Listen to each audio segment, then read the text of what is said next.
네, 안녕하세요. 오늘 저희가 함께 살펴볼 자료는요. 한국 경제의 이른바 두 얼굴, 그러니까 위기와 낙관이 좀 공존하는 그런 현상을 다룬 2025년 10월 27일자 시장 분석입니다. 실제 산업 현장은 어렵다는데 금융시장은 또 엄청 뜨겁고 이 둘 사이의 간극을 한번 깊이 들여다보겠습니다. 자료를 좀 보니까요. 한국 경제 핵심이랄 수 있는 자동차, 조선 같은 이런 전통 제조업하고요. 또 금융이나 부동산 시장 사이의 온도 차이가 아주 뚜렷하더라고요. 네, 맞아요. 한쪽에서는 뭐 관세다, 인건비다 압박으로 신음하는데 다른 쪽에서는 주가 지수가 사상 최고치를 경신하고 있으니 참. 그렇죠. 이 복잡한 상황 한번 제대로 풀어봐야 할 것 같습니다. 바로 그 괴리 자체가 상당히 흥미로운 지점이죠.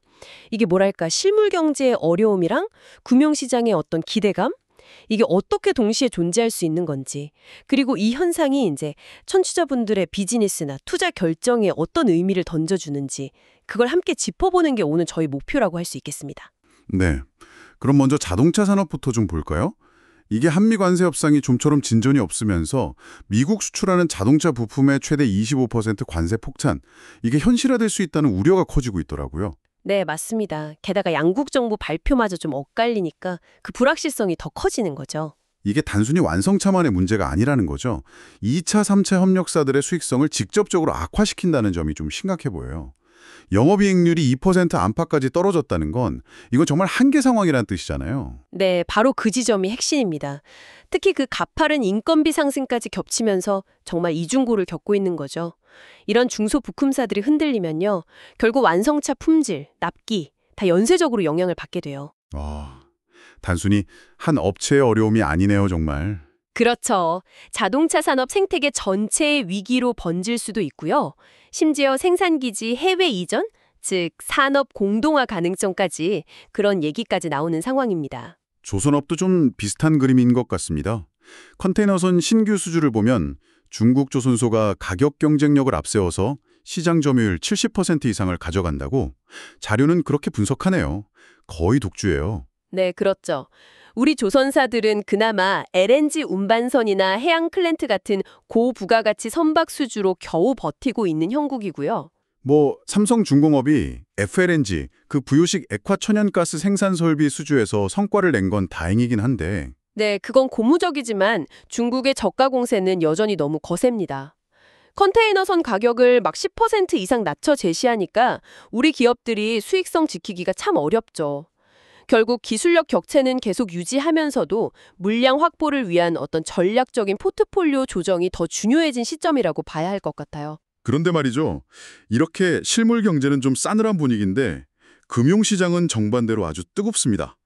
코스피 지수가 3,900선을 돌파했고요. 네, 그리고 삼성전자랑 SK하이닉스 합산 시가총액은 사상 처음으로 1,000조 원을 넘었죠. 와, 1,000조.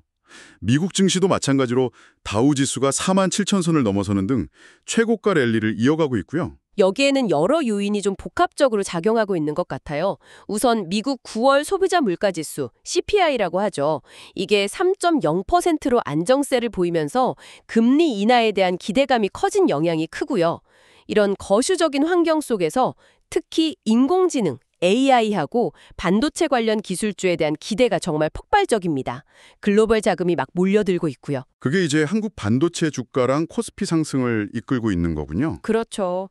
IBM이나 AMD가 양자 컴퓨팅 협력한다? 이런 뉴스들도 기술주에 대한 기대감을 더 부추기는 면이 있고요. 하지만 이 자료는 코스피 최고치 경신, 이게 자칫 반도체 착시일 수 있다, 이렇게 좀 경고하는 것 같아요. 네, 그 지적도 중요합니다.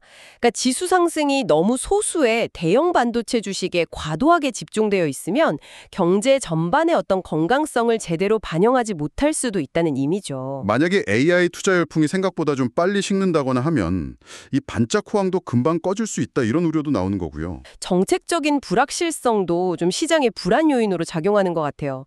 예를 들어서 정부가 주택담보대출 비율, LTV 규제를 갑자기 70%에서 40%로 확 강화했다가 맞아요. 그랬다가 시장에서 반발이 심하니까 일부 대출에 한해서 다시 70% 허용하는 걸로 좀 오락가락했죠. 네. 이런 예측 불가능한 정책 변경은 사실 자산 계획 세우는데도 혼란을 줄 수 있거든요. 환율도 좀 불안정했고요. 원달러 환율이 1,430원대 중반까지 오르기도 했었죠. 자, 그럼 정리를 좀 해보자면요. 현재 한국 경제는 상당히 극적인 갈림길에 서 있는 모습이다. 이렇게 볼 수 있을 것 같습니다. 자동차 부품사나 조선 협력사들은 미국의 그 25% 관세 위협, 또 중국의 저가 공세 속에서 생존을 걱정할 만큼 원가 압박에 시달리고 있거든요. 네, 그런데 금융시장은 또 완전 다른 세상이죠. 미국의 안정적인 CPI 3.0% 나왔고 다우 47,000 돌파하고 이런 거에 힘입어서 반도체, 삼성, 하이닉스 시총 1,000조 넘었고요. AI 기대감으로 코스피는 3,900시대를 열었고요. 정말 다른 두 세계가 공존하는 듯한 모습입니다. 결국 이 모든 상황이 어떻게 보면 우리 생활과 다 연결되어 있는 거예요. 소비 여력이라든지 일자리 안정성, 또 가지고 계신 자산 가치예요. 여기에 다 직간접적으로 영향을 줄 수밖에 없거든요. 여기서 우리가 스스로에게 한번 던져봐야 할 마지막 질문은 아마 이것일 겁니다. 과연 이 기술주 중심의 금융시장 랠리, 이게 실물 경제의 어려움을 상쇄하면서 계속 나아갈 수 있을까요? 아니면 지금 보이는 이 큰 격차가 결국 더 큰 조정을 예고하는 어쩌면 그런 전조일까요? 이 질문에 대한 답을 한번 각자 고민해 보시면 좋겠습니다.